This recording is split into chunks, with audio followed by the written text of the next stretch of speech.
Bom dia, meus amigos. Bom dia. Sou eu aqui, professor Gessé Cortez. Essa é sua aula de literatura da semana, tá ok? Bom, eu já estive com vocês na aula passada, tá? É a aula passada que eu digo ontem, em substituição ao professor Xuxa, né? Então, eu já conversei com alguns, tá? Para aqueles que não estavam ontem à tarde, eu sou o professor Gessé Cortez. Estou no caso, né? Estou substituindo o professor Melquisedeque, né? Melquisedeque que teve que nos deixar, né? O motivo da ausência dele, a gente fala depois, tal. Por quê? Porque é coisa boa, não é coisa ruim, não é, né? Ele está investindo nos estudos dele e tal. Ele só, por motivos que eu também não entendi, porque ele é meu amigo, entende?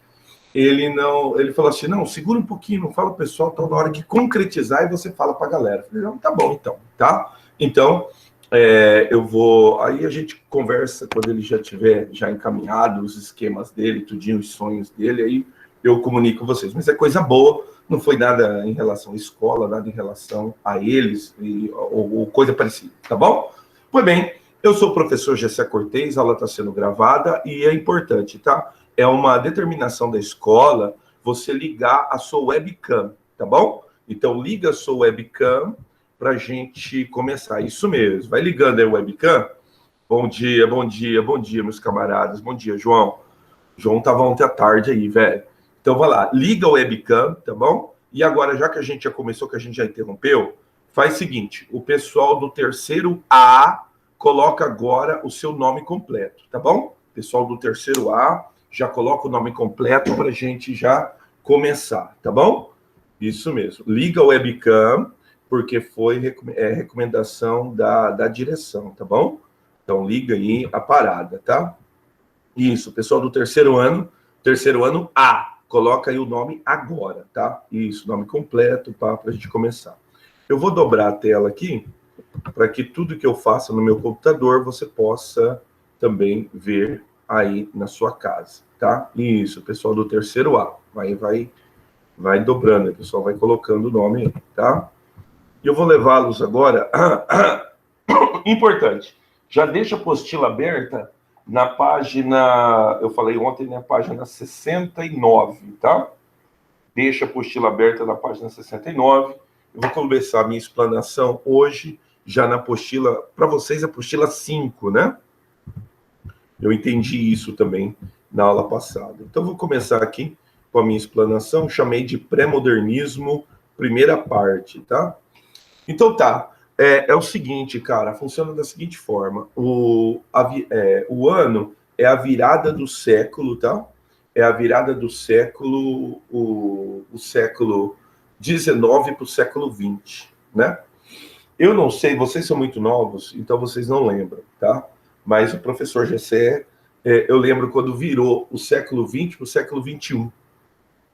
Então, era um medo generalizado, um medo da morte, um medo de morrer, que vai acabar o mundo, e vai acabar o mundo, e vai acabar o mundo.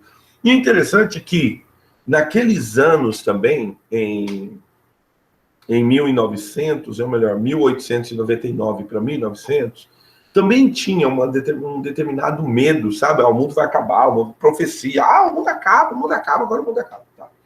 E aí tinha os rumores, né, da Primeira Guerra. Tá? Então, tinha os rumores da Primeira Guerra. Primeira Guerra, isso que acontece, né, na primeira década, né? O rumor da primeira, da segunda década é a Primeira Guerra Mundial, né? Então, havia um medo generalizado, tal, que é um medo que eu considero um medo natural quando há essa mudança de calendário, né? Do 00, 1899 para 1900, 1999, quando 2000. Esse daí eu pude ver, pude presenciar, vocês não, muito novos, mas esse eu também presenciei. E daí o que acontece? Nós temos todo um cenário nesse Brasil. Nós temos um Brasil que ele não é mais império. O império ele deixou de acontecer em 1889, né? Com a proclamação da República. Então, a proclamação da República e o Brasil uma jovem república. Por exemplo, diferente do que aconteceu nos Estados Unidos, quando foi a sua independência, os Estados Unidos já se torna república em 1774, 75, né? Uma coisa assim, né? Então, os Estados Unidos já se tornam uma república. O Brasil não. O Brasil, quando se torna independente de Portugal, em 1822, ele vira um Brasil império. Bom, e aí esse Brasil império vai muito bem até o finalzinho, até Dom Pedro II, e daí o que acontece? Nós chamamos isso daí de uma república oligárquica. Por quê? Porque o Brasil, ele tem grandes produtores de café, a burguesia é algo bem implantado no Brasil, bem enraizado, e aí o Brasil se torna de império para república. E é interessante contar, né? Sem dar um tiro, cara. Sem dar um tiro. Então, Floriano Peixoto foi lá, tal, declarou a república no Brasil. Algo fantástico que aconteceu naquele tempo, eu guardo isso daí das minhas leituras, né? Uma semana depois, né? Uma semana depois, Antônio Cândido Rondon estava na divisa do Brasil, lá no Mato Grosso, né? Ainda não era Mato Grosso do Sul, mas era lá no norte, né? No norte do Mato Grosso. Ele estava estendendo telégrafos, linhas do telégrafo. Nós devemos muito às nossas fronteiras, né? Aos bandeirantes, mas devemos também muito ao Marechal Cândido Rondon. E dizem que depois de uma semana que o Brasil se tornou república, o Cândido Rondon ficou sabendo lá no norte do Mato Grosso. Tá? Isso, para a época, foi considerado uma modernidade tremenda. Por quê? Porque as notícias elas vinham 3 meses depois, 4 meses depois. Esse era o Brasil da virada do século, entendeu? Então, o Brasil estava moderno, o Brasil tinha linhas de telégrafo. Quando Floriano Peixoto proclamou a República, uma semana depois, Marechal Rondon ficou sabendo. Isso aí foi publicado em jornal e tal, né? Por quê? Porque foi considerado algo de extrema modernidade. Porque as notícias elas só chegavam a cavalo. Então, este é o cenário do Brasil de 1899 para 1900. O Brasil se tornando uma república. Foi uma época também de grandes homens. E aí eu vou entrar no mérito do pré-modernismo, tá bom? Pois bem, essa república oligárquica, ela tinha um eixo. Esse eixo girava em torno de São Paulo, Minas Gerais e, claro, a capital, Rio de Janeiro, tá? E daí o que acontece? Essa república ela foi apelidada de República do Café com Leite, ou Política do Café com Leite, ou República Oligárquica. Por quê? Porque era uma república que privilegiava esse eixo São Paulo, Minas Gerais e a capital, Rio de Janeiro. Então, essa república era uma república de poucos. Só que o Brasil, cara, o Brasil é de dimensões continentais, tá? Alguém já experimentou? Alguém já viajou? Né? O quanto você já viajou pelo Brasil? Quanto que o papai já te levou para viajar pelo Brasil, cara? Né? Eu vou te contar uma parada, né? Eu em duas ocasiões eu saí de carro aqui do Mato Grosso do Sul e fui parar lá no Nordeste. Uma, eu fui de carro até Natal, ou melhor, até Maceió, e na segunda eu fui de carro até Natal, tá? Então, andar de carro por esse Brasil enorme é uma experiência sensacional. Às vezes você vai de avião, você perde um pouco essas dimensões, entendeu? Desse tamanho que é esse Brasil, cara. E aí você vai aproveitando mais a viagem e a paisagem, né? Entendeu, cara? Não, e outra também, você ficar... Na época eles eram todos pequenininhos, os meus filhos, você... juntar 3 moleque dentro de um carro, mais a minha esposa, né? No caso, eu.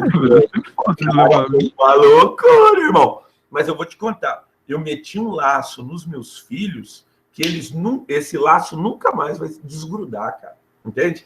Então, assim.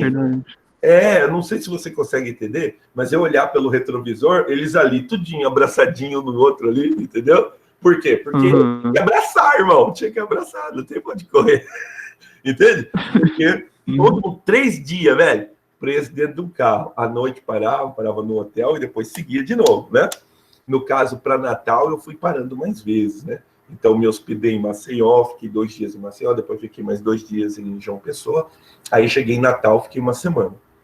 Mas assim, a viagem até essa trajetória todinha, cara, é uma parada, velho. Ó, muitos ainda não abriram webcam. Abre o webcam, vai ficar gravado lá a parada, tá bom? O pessoal vai me cobrar a respeito disso, tá? Então liga o webcam, isso, deixa o webcam ligado, Álvaro. Sabe por quê? Porque é recomendação da escola, tá? Aí depois vem a encheção de saco aí para vocês aí em casa. Isso mesmo, liga o webcam. Eu vou digitar um negócio aqui para deixar registrado, tá? Vou digitar o quê? Logo depois o nome de vocês aqui. Todo mundo do primeiro A colocou, né? Todo mundo do primeiro A colocou? Isso, todo mundo do primeiro A. Aí eu vou falar aqui um mote do pré-modernismo, tá? O mote do pré-modernismo vai girar em torno do seguinte: vai ser o Brasil que o Brasil não conhece, tá? Esse daqui vai ser o mote do pré-modernismo, tá bom? Esse daqui é o Brasil que o Brasil não conhece. Por quê, cara? Porque essa virada do século... Agora que eu fiz uma divisão aqui, eu quero que o pessoal do terceiro B coloque o nome completo, tá bom? Pessoal do terceiro B, agora que eu fiz a divisão, tá? Por que o Brasil que o Brasil não conhece, cara? Porque essa virada do século, que é uma virada em que eu tenho esse eixo Brasil e São Paulo, eu tenho, na verdade, duas vertentes de literatura. Eu tenho, por exemplo, Machado de Assis, que ainda está vivo e está produzindo, tá? Então, não sei se você viu, saiu aí a publicação do Passe, tá? Nós vamos trabalhar o resumo destes livros para você que vai fazer, né, a parte do terceiro ano, né? A parte do terceiro ano não entra o Esaú e Jacó, só entra 3 obras, né? A gente vai trabalhar essas obras com calma, tá bom? Mas daí o que acontece? Machado de Assis ainda está vivo, está produzindo. Em 1902 ele publica Esaú e Jacó. Depois, mais um ano, ele vai publicar o Memorial de Aires. Então, o realismo ainda é algo vivo no Brasil. O naturalismo é algo vivo. O que é vivo também? O parnasianismo. O parnasianismo é algo vivo no Brasil, entende? Então, daí o que acontece, cara? Essa república, que é uma república oligárquica, é uma república de eixo São Paulo, Minas Gerais e Rio de Janeiro, ela vai apresentar duas vertentes da literatura. Uma literatura que é extremamente parnasianista, extremamente realista, extremamente naturalista, que ainda evoca, né, esses elementos naturalistas como padrão. Eu vou te contar uma história. Em 1909, nós temos por Joaquim Osório Duque Estrada a confecção do hino nacional, ou melhor, da letra do hino nacional. O hino nacional, ele não tinha letra, tá? O hino nacional, ele data da segunda metade de 1800. E ele era só música. Tá? E daí o que acontece? Quando o Brasil se torna república, em 1890, abre-se um concurso público, claro, né, promovido pelos militares, para a confecção de um novo hino. Então abriu-se um concurso público. Inclusive, quem participou foi Olavo Bilac.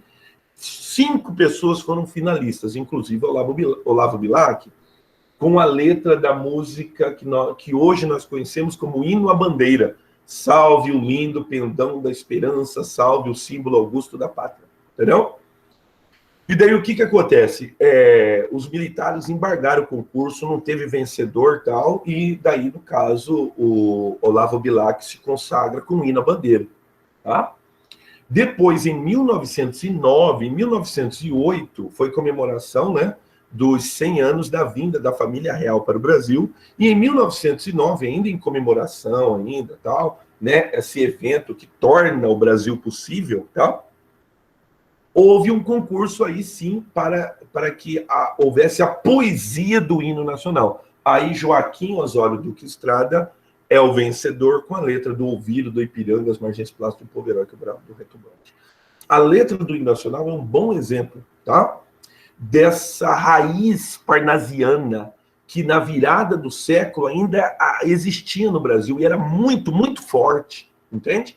Tanto é que, pensa comigo, o hino nacional é algo que não foi feito para o povo entender. O hino nacional ele foi feito para uma minoria entender. tá? Uma minoria que tinha poder aquisitivo, uma minoria que tinha dinheiro, por exemplo, de bancar o filho para estudar na Europa. Tinha um mote, né, nessa época, você lembra, né, nessa época é a Belle Époque, né?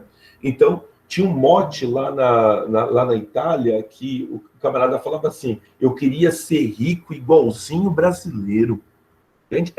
Tinha um mote em Roma, tinha um mote em Paris. As pessoas falavam, eu queria ser rico igual brasileiro. Cara, porque os filhos de brasileiro iam lá para gastar, mano. Essa é a figura, por exemplo, de Oswald de Andrade. Essa é a figura, por exemplo, de Anita Malfatti. Essa é a figura, por exemplo, de a esposa de Oswald de Andrade, fugiu o nome dela agora, né? A criadora do Abapuru, né? Tarsila da Moral, obrigado. Tarsila da Moral. Eram filhos dessa burguesia do Brasil, entende?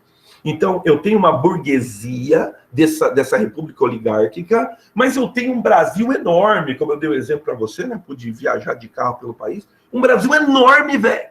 Um Brasil enorme, que daí os literários, os caras de literatura, eles começaram a falar assim, cara, a gente tem que falar desse Brasil. E outra coisa, muitas coisas estavam acontecendo nessa época. Eu tenho aqui a foto de alguns homens aqui, e eu vou perguntar para vocês, eu vou deixar o slide reduzido, e eu quero perguntar para vocês, alguém de vocês reconhece esses caras, velho? Coloca aí, pessoal do segundo B, vai colocando aí a chamada, cara. Você consegue reconhecer alguns desses caras aqui? Vamos lá, quero que alguém fale para mim. Tá muito pequenininho, né? Mas fala para mim. O primeiro aqui é uma estátua enorme. Você conhece esse cara? Tá lá no Ceará essa estátua, irmão. Sabe quem que é? Padim Cícero. O Padim Cícero, irmão. Muito bem. O Padre Cícero foi uma pessoa de muita influência na sua época. E aí o que acontece? Tem lá uma estátua pro Padim Cícero. O pessoal do segundo B, do terceiro B, coloca o nome aí. Esse outro aqui, esse terceiro aqui, quem conhece? Tem o nome aqui embaixo, que você tá vendo, né? Qual é o nome dele? Quem que lembra? Virgulino Ferreira, chamado Lampião, Capitão Virgulino Ferreira. O Capitão Virgulino Ferreira, ele foi... o Arthur saiu da reunião, tá? Internet, cara, tá? Não fica apavorado não, achando que o cara tá matando aula, tá? A internet, cara, a internet é uma desgraça, tá? Mas já ele entra, já o Arthur entra aí de novo, tá bom?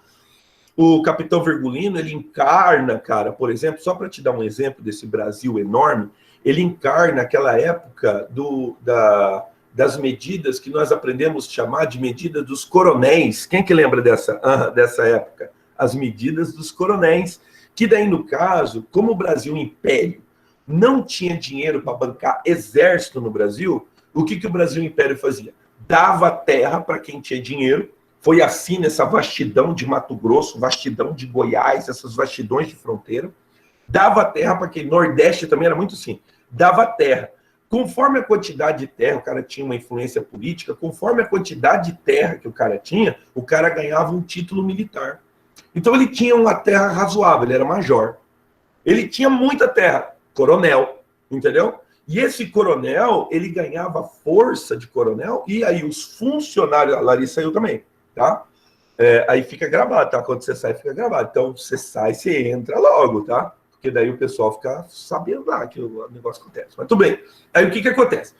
Aí, os funcionários, ele dava títulos militares para os funcionários. Então, o capataz dele era o capitão dele. Entendeu? O capataz era o capitão. Aí tinha o outro funcionário, ele era o tenente. Aí tinha os peão, era o soldado. E dava fardamento para esses caras tinham poder de exército, entendeu? Foi assim que o Virgulino Ferreira ganhou o título de capitão. Então ele era o Capitão Virgulino. Só que daí o que aconteceu? Ele abandona e vai para o cangaço, isso mesmo, conhecido como Robin Hood brasileiro, verdade.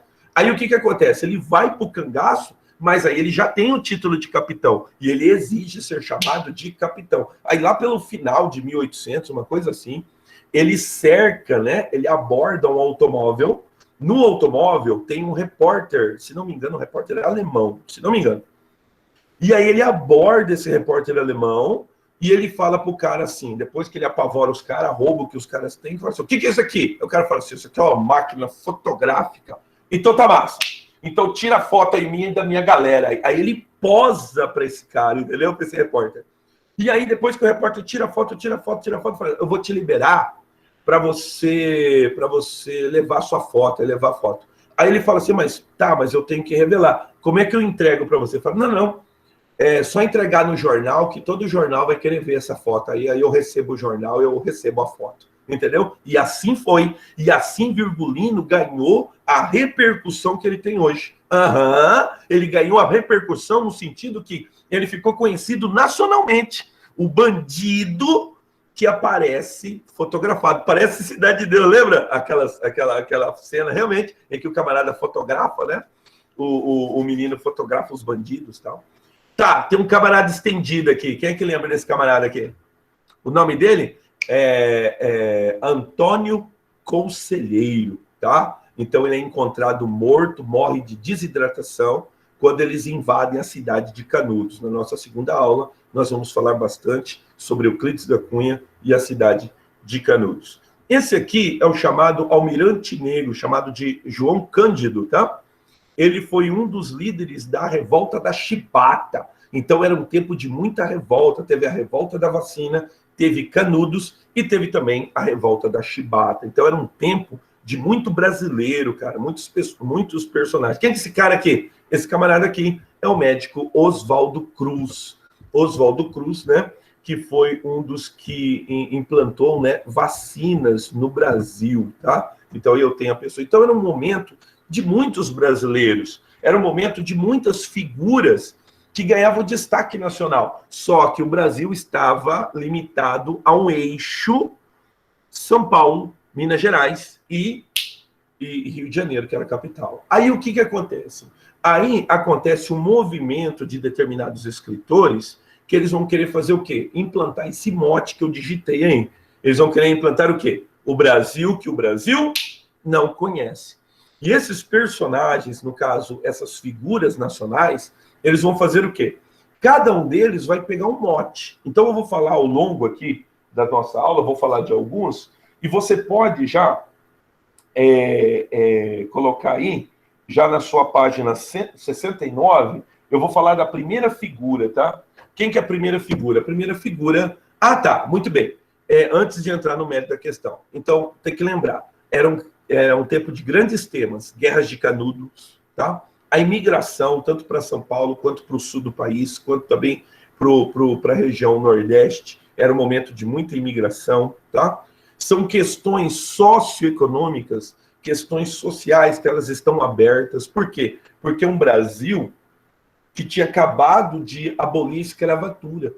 Então, pensa comigo, tinha muito ainda negro que tinha pai escravo, tinha muito negro que foi escravo, entendeu? E a maioria desses negros, o que acontece? Eles abandonam as fazendas e eles enchem, por exemplo, as grandes cidades. Enchem São Paulo, enchem Rio de Janeiro, né, Belo Horizonte. E daí o que acontece? Eram pessoas que ficavam à margem da sociedade, entende? Eram pessoas que, claro, tinham subempregos. Então, aí elas enchiam os subúrbios. Então, nós vamos ter autores que vão falar desses subúrbios. Nós vamos ter autores que vão falar de determinadas regiões do Brasil, como foi o caso de Monteiro Lobato, que fala sobre o Vale do Paraíba. Nós vamos ter Euclides da Cunha, que vai falar sobre um momento muito específico, que foi a Guerra de Canudos, tá?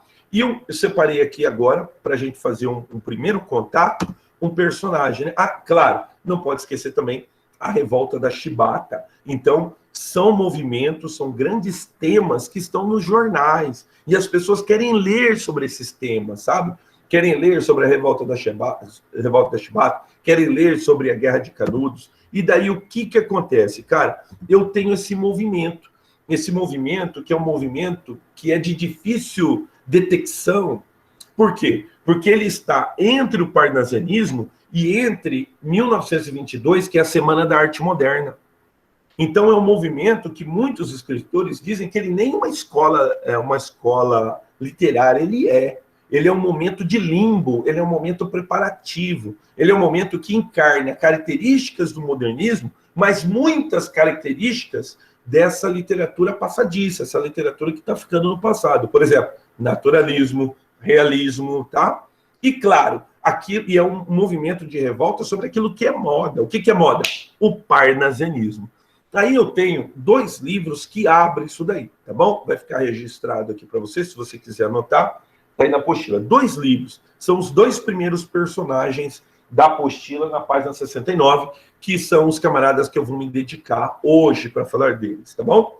Um deles foi Euclides da Cunha, publicou Os Sertões em 1902. Mas outro, cara, foi um personagem também muito importante, que foi Graça Aranha. Graça Aranha, que publica o seu livro em 1902, o livro Canaã.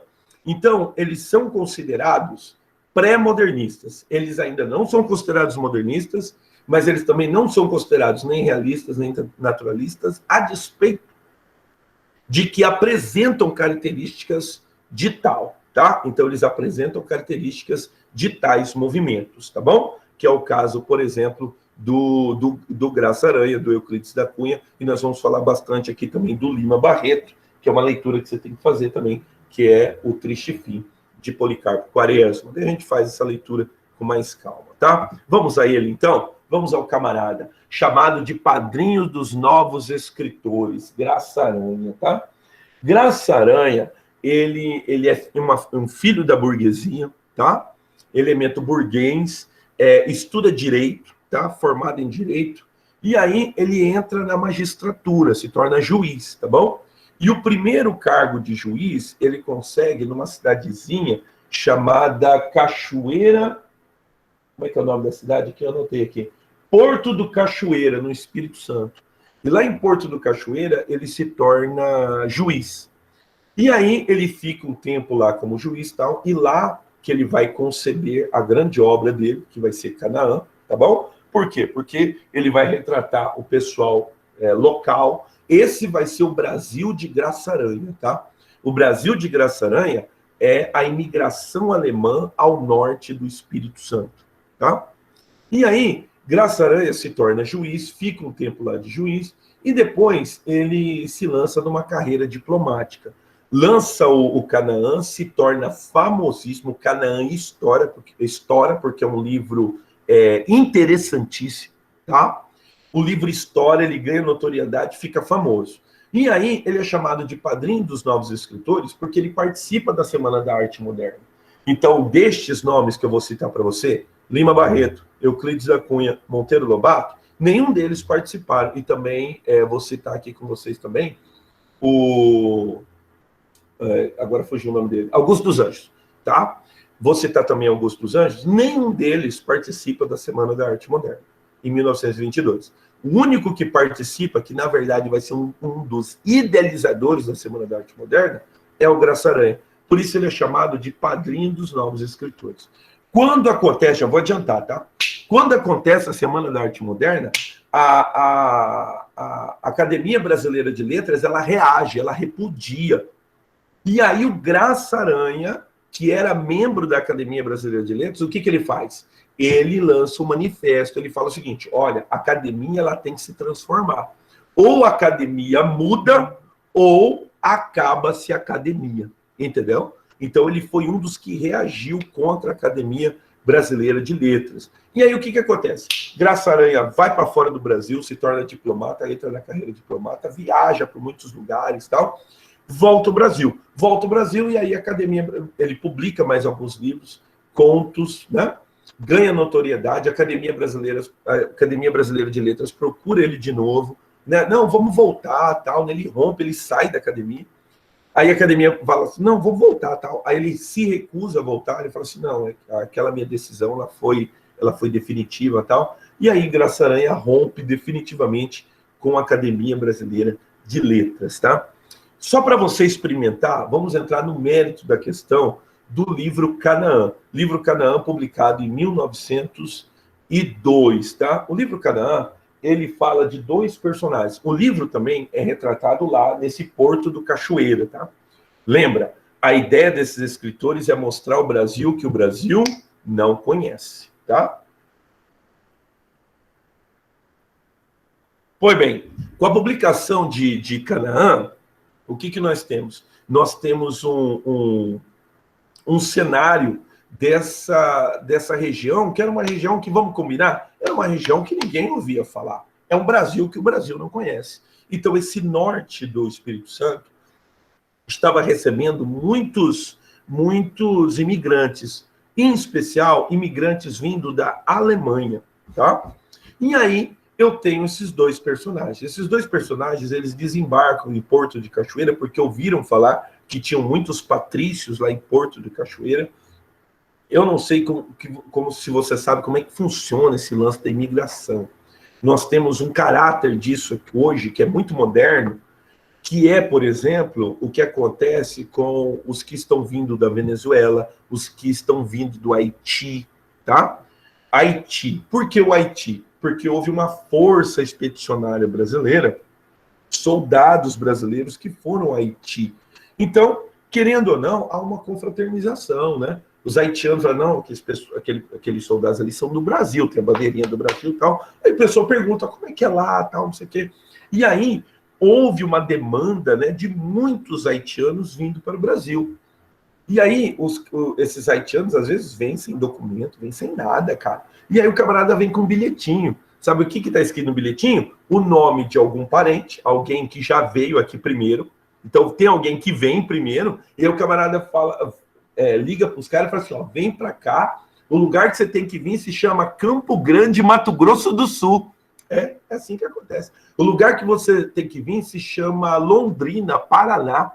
O lugar que você tem que vir se chama Goiânia, Goiás. E aí o que acontece? Esses camaradas vêm lá do Haiti só com um bilhetinho escrito assim, Campo Grande, Mato Grosso do Sul. Por quê? Porque tem um parente, tem um patrício, tem um amigo que veio primeiro, e o camarada veio, chegou aqui em Campo Grande e falou assim, cara, a cidade para você vir é Campo Grande.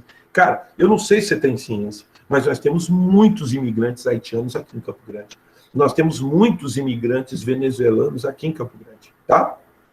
Por quê? Porque vem um, e aí o camarada manda notícia lá para a terrinha, os caras vêm só com isso daí, cara, com a perspectiva, né, de uma nova terra. Deixa eu voltar lá para as perguntas, vamos ver se tem alguma pergunta, alguma questão, tá? Vamos lá, você quer, tal, isso mesmo, tá bom. Deixa eu ver aqui. Todo mundo colocou o nome? Todo mundo colocou o nome. Tem um que colocou o terceiro B ali no meio do caminho, mas não tem perigo não, tá? Dá tempo ainda. Você é do primeiro A, do primeiro B, coloca o nome, tá bom? Tá? Isso mesmo. Ó, a Isadora entrou agora, estava na aula do Xuxa. Não dá nada não, tá? Estamos no pré-modernismo e não é o Melk. Agora a parada é o professor Gessé Cortez, tá bom? E daí? Volta lá para o Graçareia, volta lá para o livro Canaã, que é interessantíssimo. Por que é interessantíssimo? Porque ele vai mostrar essa imigração alemã ao norte do Espírito Santo, tá? Então, neste caso aqui, ele vai retratar dois personagens. O nome dos personagens, Milkau e Lentes, tá? Deixa eu escrever o nome dele aqui. É Milkau e Lentes. Esses camaradas, eles são personagens, tá? Personagens do livro Canaã, de Euclides, ó, livro Canaã, de Graça Aranha, tá? Então, hoje vamos falar um pouquinho de Graça Aranha. Então, Milkau e Lentes. O que acontece? Chega lá no Porto do Cachoeira, alguns imigrantes alemães. Chegam e coincide de chegar um imigrante chamado Milkau e outro imigrante chamado Lentes. E aí eles procuram terra para comprar. Quando eles chegam ali num bar, num lugar, tal, onde o pessoal está designando, tal, onde o pessoal se encontra, eles se conhecem. Fala, eu vim de tal região, eu vim de tal região, tal, não sei o quê. Qual é o seu nome? Meu nome é Milkau. Qual é o seu nome? Meu nome é Lentes, tal. Como eles estão com o mesmo interesse, qual que é o interesse? Conseguir terra para plantar, entendeu? Como eles têm o mesmo interesse, e aí eles vão conversando, tal, o camarada ali coloca eles na carroça, leva eles para o lugar onde as terras estão sendo vendidas, tal, não sei o quê. E aí, como eles estão juntos, eles falam o seguinte, a gente está junto e está sozinho. A gente quer o mesmo, a gente quer plantar, quer cultivar a terra. Vamos fazer uma sociedade? Vamos comprar uma terra junto? Ali, na hora, eles falaram assim, então, beleza. Vão fazer. E aí Milkau e Lentz acabam ali numa sociedade, eles comprando a mesma terra, tá? Então tem a divisão da terra certinho e tal, mas eles vão produzir juntos, eles vão trabalhar juntos. Se conheceram lá no Porto do Cachoeira e assim o negócio vai rodar. E ali eles começam, cara, o procedimento de lavrar a terra, de cultivar a terra. Só que eles têm raciocínios muito distintos. Por exemplo, Milkau, ele encarna um imigrante no sentido que ele tem ideias progressivas, tá? Milkau, por exemplo, ele entende que a força da raça que estava lá no determinismo de Hippolyte Taine, ela se aplica, por exemplo, à miscigenação.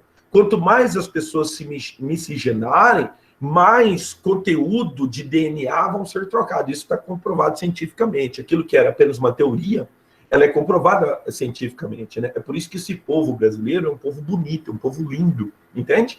Por quê? Porque eu não tenho um biotipo brasileiro, diferente do alemão, concorda comigo? Diferente, por exemplo, do escandinavo. Então você vai, por exemplo, lá para vamos lá, coloca aí para Dinamarca, os camaradas são daquele biotipo lá, loirão, grandão, entendeu? Já aqui, necessariamente, não tem biotipo. Aqui tem loiro, tem olho verde, tem moreno, tem índio, né? Tem japonês, é um negócio tudo misturado. Então, Milkau acreditava nisso. Milkau, por exemplo, ele se casaria com uma mulher mestiça. Ele não estava nem aí, entende? Milkau, ele tem um raciocínio diferente em relação à terra. Ele acha que a terra ela tem que ser cultivada assim, mas com responsabilidade. Então, tem que cultivar a terra, porque se eu, por exemplo, se eu mantenho as matas ciliares, vai ter sempre rio, vai ter sempre a lagoa. Agora, se eu desmato tudo, aí eu vou arrebentar tudo, aí depois a terra o quê? A terra se torna infértil. Então, Graça Aranha está discutindo desenvolvimento sustentável na virada de 1800 para 1900, cara. Essa é a genialidade do livro. Em contrapartida, eu tenho Lentz. Lentz encarna aquele imigrante que tem ideias retrógradas. Ideias, por exemplo, que ele acha que o determinismo de Hippolyte Taine se aplica a ele no sentido que o homem ele é fruto da raça, que existe raça superior, entende? E ele entende que ele está aqui como um precursor, que já a Alemanha vai invadir tudinho isso aqui, irmão, tá? E eu não sei se você sabe, tinham sim, né, emissários, entidades, espiões, né, alemães, né, que vinham para essa terra. Então, a Alemanha tinha, por exemplo, mapa da Amazônia, entendeu? Então, tinha nas ideias de Hitler também fazer uma expansão para cá, tá? Mas isso já em 1940. Nós estamos falando do 1900. E o 1902. E o Lentz, ele tinha essa mentalidade. Ele tinha a mentalidade de que a Alemanha era uma raça superior. Ele nunca se casaria, irmão, com uma imigrante, velho. Nunca, mas você tá louco. Eu vou casar com uma mulher da minha raça, para eu manter a raça. Entende? Essa era a ideia de Lentz. Tá. Lentz também achava que a terra estava a favor do homem. O homem tinha que desbravar a terra e era isso aí mesmo, irmão. Vamos arrebentar tudo aí e vamos desmatar. Então, eram dois pensamentos distintos. Então, eles estavam ali numa sociedade, mas os dois tinham pensamentos diferentes no que diz respeito à terra. Mas aí eles tocavam a vida, né?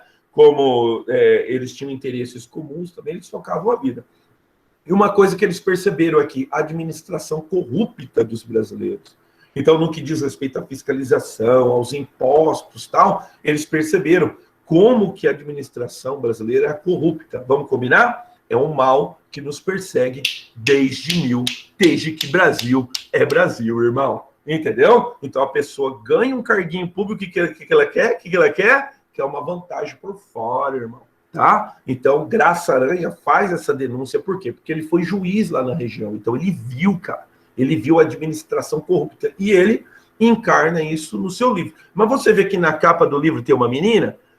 Justamente, irmão, é o que vai acontecer. Uma menina vai desestabilizar aquilo que já era algo tenso, que era a maneira como eles se relacionavam com os negócios, vai desgrungelar. Por quê? Porque numa bela noite aparece uma menina fugitiva lá na fazenda deles. O nome da menina? Maria. Maria era filha de imigrantes alemães, mas só que já era um negócio já meio miscigenado. E daí o que acontece? É só que eram imigrantes pobres. E aí ela perde o papai e perde a mamãe. Então ela tinha alguém, né, que morava na casa de alguém. E aí ela se relaciona com um rapaz, um noivo que ela tinha. Só que daí ela se relaciona, ela mantém relações sexuais, ela engravida do rapaz. Só que o rapaz abandona a menina quando descobre que ela está grávida.